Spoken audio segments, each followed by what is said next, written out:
What's going on? Welcome back to the channel. My name is Ryan, and recently I've gotten a ton of comments about how hard it is to get into Disney Lorcana and how expensive it can be. One of the most cost-effective ways, though, to get into any trading card game is going to be looking at the sealed pre-constructed decks and taking cards from those to build your starter. Now, for Disney Lorcana, every set we get at least 2 starter decks, and we've also had a couple other pre-con deck lists. For example, we got 2 different decks with the Illumineer's Quest with Ursula's Return, and just released last set, we got 2 more decks released with Lorcana Gateway, giving us access to more cards than ever at very predictable price points without having to rely on the RNG of opening packs. What I thought we'd do today is just take a look at all of the starter decks that we've gotten so far and see if we can pull out some of the best cards from those starter decks to build a really cool, probably really cheap deck that you can use to get started in Disney Lorcana. Thank you guys so much for your continued support.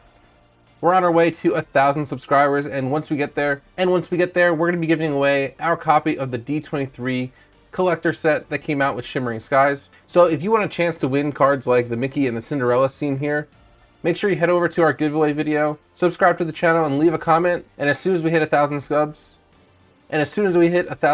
we'll run that giveaway. All right, with that out of the way, I think the first thing that we have to do is pick our ink combination. Now for this, there are some pretty good options to run like a meta deck. We've got access to some really good Amber cards, some really good Steel cards. Same thing with Amethyst, Ruby, and Sapphire, meaning we could probably build some form of the big 3 meta with just starter cards. I think in this video in particular, we're going to start out with a Ruby Amethyst build, as we haven't covered much of those for this set, and they seem to be pulling away as one of the early favorites for the most powerful options in this format. All right, so starting off with the first chapter, set 1, we do have a Amethyst color that came with a starter deck. Notable cards from the starter deck here are going to be the Maleficent. It is a 3-cost inkable, and when you play this character, you get to draw a card. And then another great card that is used quite often is going to be the Pascal, Rapunzel's Companion.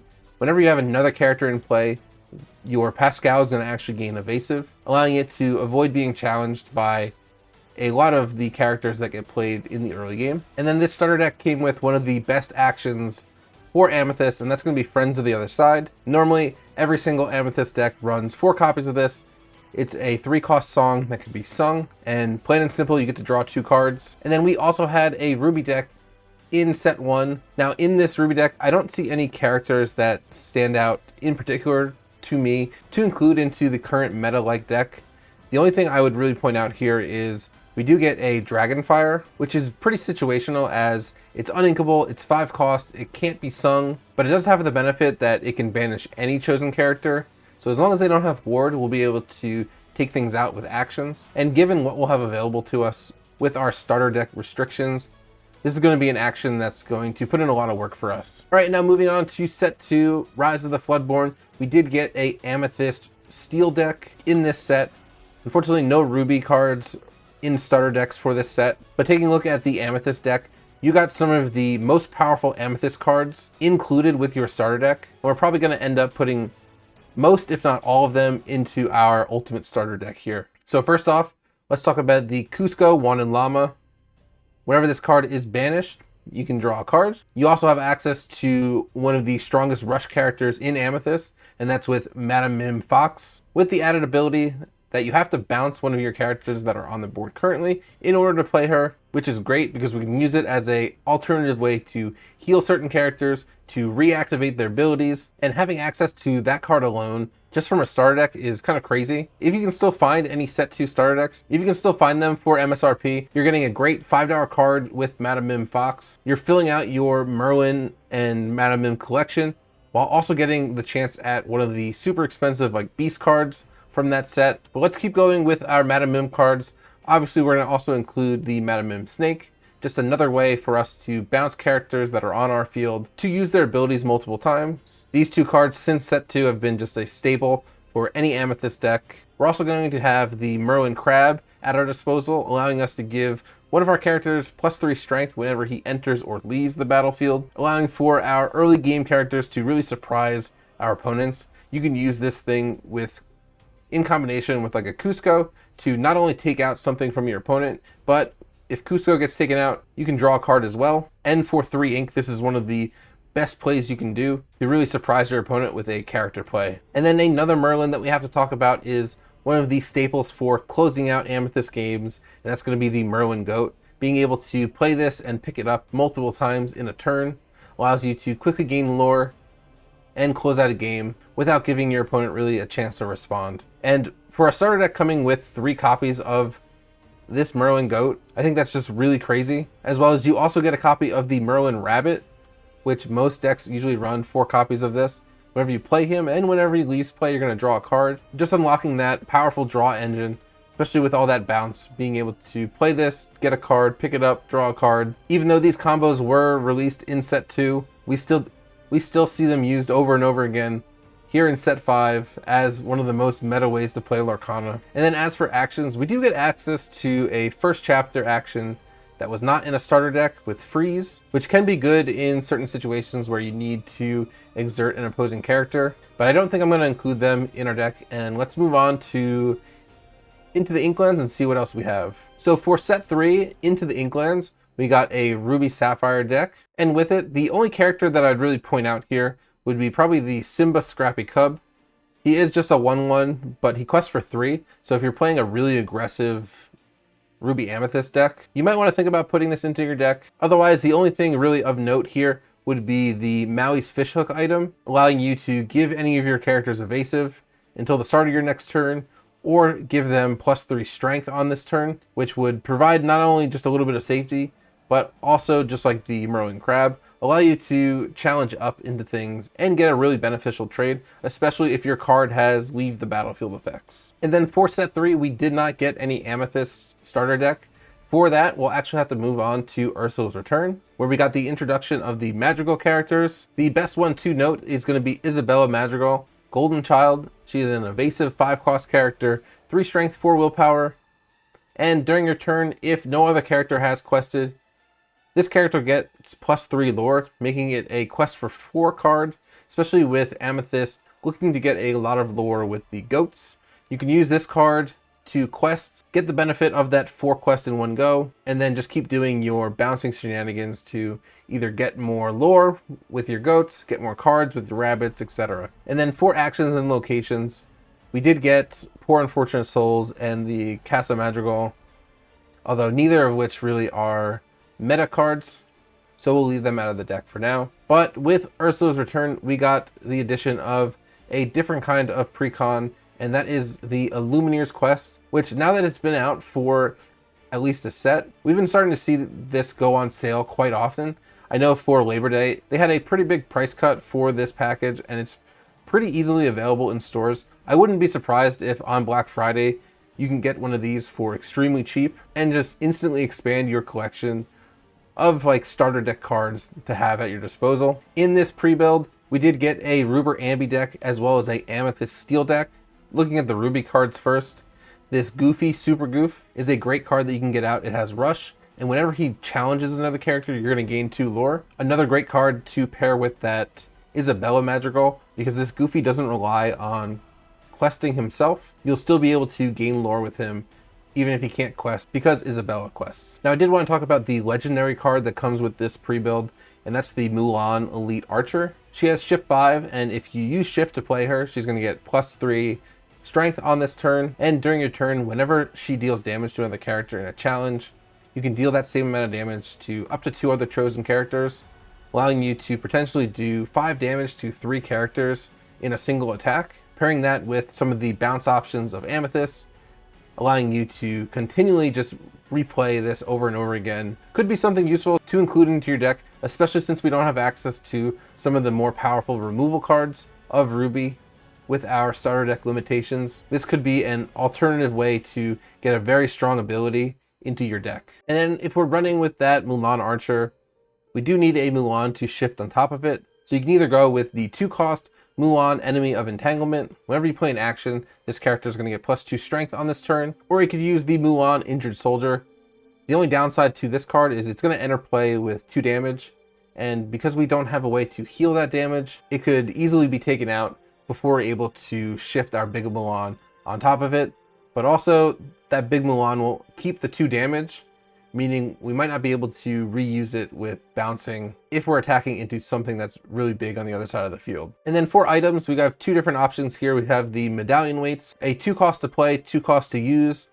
Chosen character gets +2 strength this turn, and whenever they challenge another character this turn, you can draw a card. You can use this with the Mulan archer to give her some extra strength and some card draw, allowing you to potentially use her for multiple turns before needing to bounce her back to your hand. And then we also have access to Vitalosphere, a 1 cost to play, 1 cost to use, to give our characters rush and +2 strength on the turn. Same thing, when paired with that Mulan, you're able to, for an additional 2 ink, get her onto the field and do some pretty wide damage. All right, and then the Amethyst Steel pre-built that comes with Illumineer's quest really focused on magic brooms, which is pretty fortunate for us because we get access to one of the meta cards, the Magic Broom Illuminary Keeper. Whenever you play another character, you may banish this card in order to draw a card. This is a great turn 1 option for Ruby Amethyst, allowing you to get that card draw and keeping your hand nice and full. The legendary card that came with the Amethyst Steel pre-build is going to be Yen Sid. Now, I don't think we're going to play with enough magic brooms to make this really useful, but I still wanted to show off one of the legendaries that you get in this great pre-build option. And then if you feel like you are really lacking in the ability to draw cards, you could also include Second Star to the Right. It's a Sing Together 10, allowing you to combo with all your characters up to a cost of 10, exert them to draw 5 cards. This card could be pretty risky though. With a 10 cost and uninkable, it could just sit in your hand forever and be really hard for you to play in certain situations, especially if you're dealing with going up against a lot of removal. Getting that many characters onto the field to stick, to be able to sing it, could be a challenge. All right, and then our last set for starter decks is going to be set 5, Shimmering Skies. We actually got a Ruby Amethyst deck in this set, which is pretty awesome. We actually got some really good cards in this starter deck that we can use to really enhance our gameplay here. For example, one of the headliner cards that you got in this starter deck was Elsa the Fifth Spirit. She has Rush, Evasive, and when you play her, you can exert an opposing character. We're definitely going to be adding this to our deck as we need a way to consistently have Rush. We also got access to 2 new Ana cards. First one's going to be Ana Eager Acolyte. When you play this character, each opponent chooses and exerts one of their ready characters. This is a great card for when you go up against ward characters. If it's the only option on the board, your opponent has to exert it, allowing you to get around the untargetable aspect of ward because your opponent's choosing it. And then when you have that onto the field, you can play Ana Mystical Majesty, which actually allows you to exert all opposing characters. And if you can get this out for the 4 cost, it's going to be really good, especially if you can bounce it over and over again. To just keep the board locked down, preventing your opponent from readying their characters. This is really strong, especially against things like Steel Song, where they want to use those characters every turn to sing, locking them down and preventing that. While on the other hand, you are still continually bouncing your characters, getting the most out of their abilities, and questing to win the game. I also really like the Archimedes line that they included in this starter deck. The 3 cost is a 2/2 evasive, questing for 2. A great card to get out early into the game. And then on the next turn, you can play Archimedes Electrified Owl. It has Shift 3, Evasive, Challenger 3, making it a 4/4, and Quest for 2. And then to combo with your Ana and your Elsa exerting characters, they've also included Olaf, Happy Passenger. This is a great one-of inclusion for any Amethyst deck that's playing with exerting, because for each exerted character your opponent has in play, you pay 1 less ink to play this character. If you can get 3 characters exerted from your opponent, that'll bring his cost down to 6. And now you're playing a 6/6 questing for 3 evasive character that's going to be really hard for your opponent to get off the board. It survives things like a single Along Came Zeus. It'll also get around things like Brawl or Madame Medusa's and give you a real end game character to help close out games. And then we're not done there, because they've also included one of the best Amethyst locations, and that's going to be the Library, A Gift for Belle. It is a 1 cost to move, 8 willpower location, and whenever you have a character that is banished while there, you get to draw a card and get you a passive lore per turn. Especially since we don't have access to Queen's Castle, we are for sure going to be including 4 copies of this in our deck. And then on the Ruby side, since we don't have access to a lot of removal with our starter decks, we could include Glimmer vs. Glimmer, banishing a character of ours to banish a chosen character.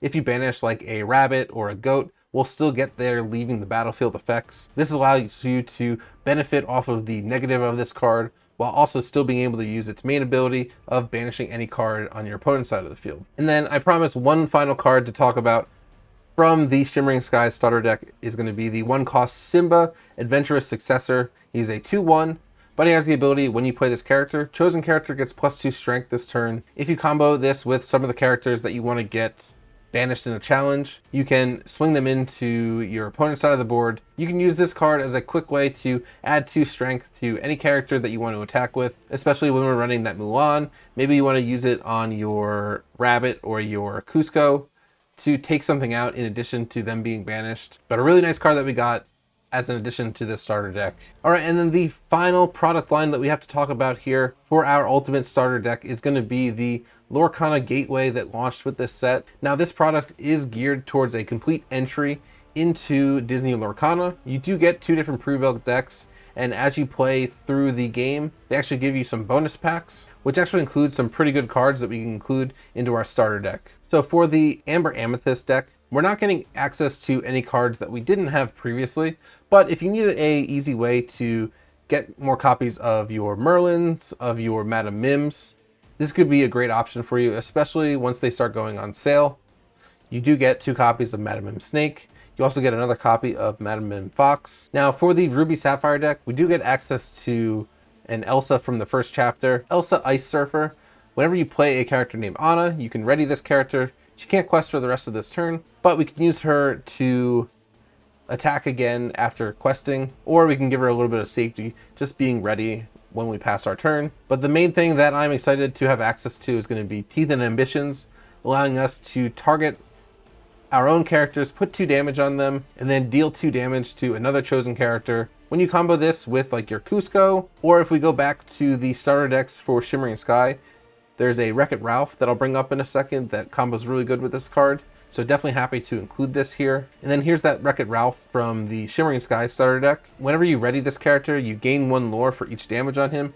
So if we can put 2 damage on him, then anytime he readies, he's going to get that guaranteed 2 lore plus whatever we do with him during the turn. And then another card we can look at that we haven't used very often could be the Shield of Virtue, allowing us to pay 3 ink to ready that Ralph, to get that guaranteed, to get that ink yet again. Meaning if we have 2 damage on him at the start of the turn, he'll ready, we'll get 2 lore. He can quest, he'll get another lore. We can then use this Shield of Virtue to ready him 1 more time and get another 2 lore, bringing his total up to 5 lore in a single turn, which is a pretty cool combo that you can do here with just the starter deck cards. Other than that though, we don't get too many cards for Ruby either, besides Teeth and Ambitions, in the starter deck or in the Lorcana Gateway. Let's load up all those cards now onto Dreamborn and see if we can build a pretty stable deck to make the ultimate starter deck from the pre-builds of Disney Lorcana. All right, so after some tinkering, we were able to put together a pretty consistent deck for Ruby Amethyst with just those pre-built products. We ended up going with 4 copies of the Magic Broom,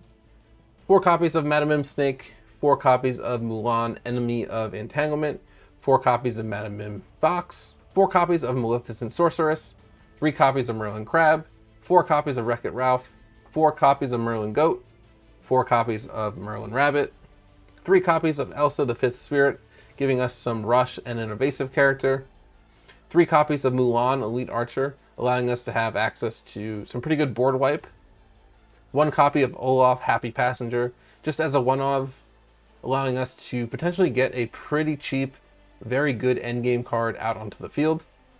Teeth and Ambitions to give us an action that can deal damage, especially with all the bouncing. We're going to be able to pretty much negate the 2 damage that is being thrown onto one of our characters, or we can throw that 2 damage onto something like Wreck-It Ralph to benefit from that negative side effect of the card.